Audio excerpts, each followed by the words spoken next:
GG. Top 100. Gentlemen, maybe gentle ladies, welcome back. On weekends I usually improve stream stuff, but this one is kind of a good exception because lots of you kinda want to get those new skins from ETA shop before it goes away. So, today we will have a bunny build on the budget version, which will allow you to get the Grim Reaper in a good time, without having godly ancestor rolls, and especially without spending caliber on one. Let's roll. But as usual, a little disclaimer. It's not a leaderboard crit fishing build where you respawn 20 times and wait for the specific buff to get one kill. Creator of this build is simply making so everyone will get a chance to get the boss, and is simply having fun.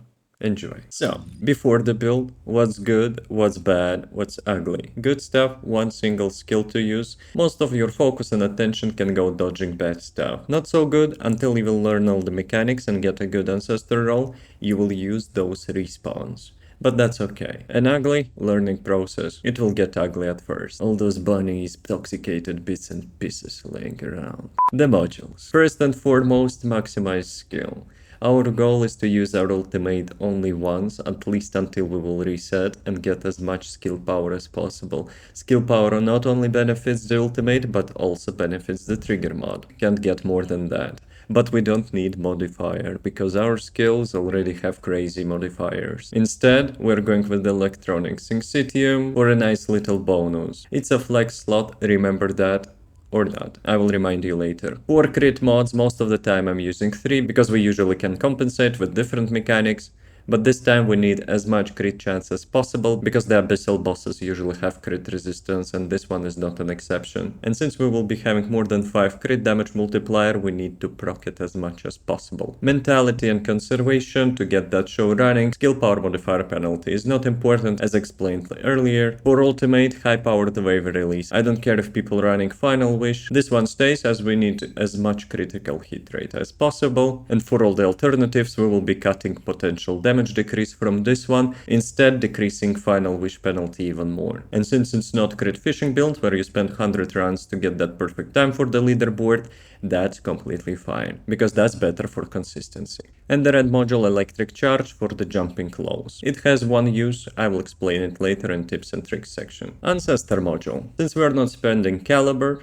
right guys? The skill cost is your top priority pick at the beginning. That's it. It's the main thing to get you started with this build. Doesn't have to be gold. You have duplicates in materials to roll them. Second pick is critical hit chance. As explained earlier, we need that 5 multiplier damage proccing as much as possible. And if you really hit jackpot or caliber pot, you will get critical damage as the third one. And if RNG Jesus will bless you, you will get a penalty like a singular damage. So it won't matter at all and you will get more stats. Don't have any of it? No problem. We will discuss budget build in alternatives section. Trigger module. Wave eruption. Bread and butter for bunnies abyssal bossing. Enough said. Weapons. Blue beetle. It will give you a nice burst of damage in the first 10 seconds and potential 10 seconds after you reset. You get 11.5 critical hit chance by just using your ultimate. Easy. Reactor.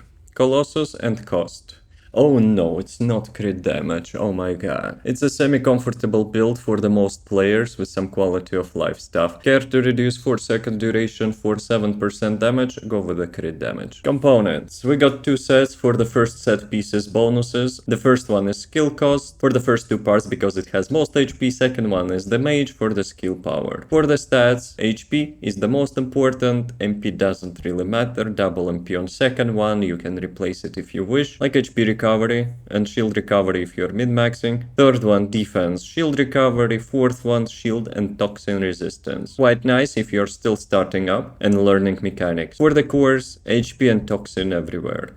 Usually I go with the defense, however defense here matters mostly for ads. But ads are not the issue, I will explain it in how to play section. Arcade tuning. Skill power is still king, skill cost is queen. Colossus attack. critical hit chance, critical hit damage, as everything else. A little bit bonus HP for survivability. For the mutated cell, we go with electric release. It has a cooldown and 50% downtime, however not much else to place. Inversion. First, we are going with the skill cost. There is a little trick behind it, I will explain in how to play. Occasional HP regen in addition to orbs, yes please. Resistances while learning, yeah. If you're doing all the mechanics flawlessly, you can go either with the damage reduction or additional safety option of max HP. And for the hooligan, HP please. Alternatives. First and foremost, while you're starting out, maybe you need more HP. So let's go to the modules. You can replace Electronic Sync remember, flex slot. You can replace with HP module, but the one which actually reduces your MP. It gives you most HP, reduction of MP, super unimportant. Since our ultimate consuming HP. Since our ultimate consuming custom resource. Or if HP is enough, but toxic mechanics are annoying, you can use the perfect anti-venom to mitigate damage over time stuff. As discussed earlier, you can swap skill cost on the reactor for the crit damage. You will sacrifice around 3-4 seconds of duration on your ultimate, will give you 7.5 damage instead. If you know flawless mechanics, you can remove HP from here, get a little bit of crit damage and a little bit skill power. This time I will not donate any points to ggDebon. If you're John America and can kill adds one by one each 10 seconds, you can replace this with Cohesion, only for masochists. As for the alternative budget build when you don't have a good ancestor module, first replace the cost with the crit damage, and you don't have any good ancestor module, you can go with anything crit chance, any crit damage, any skill power for electric or skill power for diffusion, just not modifier because it's completely useless. Then you replace high powered wave release with the final wish. However, there is one trick. You actually start with level 1 and you level it one by one until you will have a comfortable cost reduction. Because each time you level it up, you reduce your damage. So how it plays? First take a look at this picture before you go in. Remember those placements because we need to hit those. Priority ones are this one in the middle and this one on the head. If you're John America, you can go with the bottom ones as well. And if you're truly ggChad Bunman, go for one on the backside when he's actually down. And one more tip, those are respawning when he switches phases. Remember that intro clip? Let's break it down step by step. So first things first, sprint, make a couple circles to get your custom resource up, then rush towards him. You can activate your third ability, but chances are when the trash mobs will spawn, you will not be able to kill them because of the duration. When you approach the boss, he almost always will go with his AoE.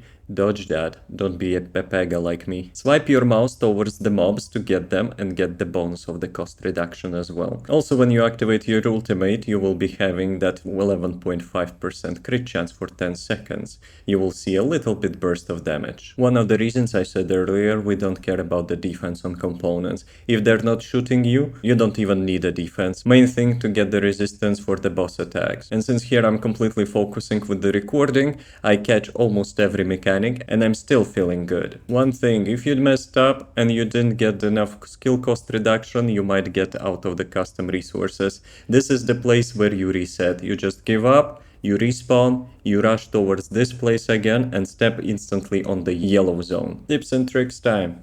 You see that little green sucker flying towards you? Your beam will insta-kill it. Not just insta-kill it and will save you some HP, it will also give you skill reduction. Why? Because of the inversion. First node in the inversion we are taking, it gives you skill cost reduction for 5 kills and refreshes each time without the cooldown, so keep those skulls flying. Quite often they're respawning on the right side, but it can differ. Boss goes down, you can aim towards his back weak point. Boss quite often goes backwards. If you face him towards your spawn, he will go into lower ground. It's much easier to dodge his AoE attacks. When mechanics goes in, you first thing do is dodge AoE. It always happens. Then you go towards the boss and try to hug him so you'll have easier time to approach the yellow zones. Geometry. One more thing, when you get 100 stacks for your Transcendence module, you can use that to wipe every additional mob in your vicinity.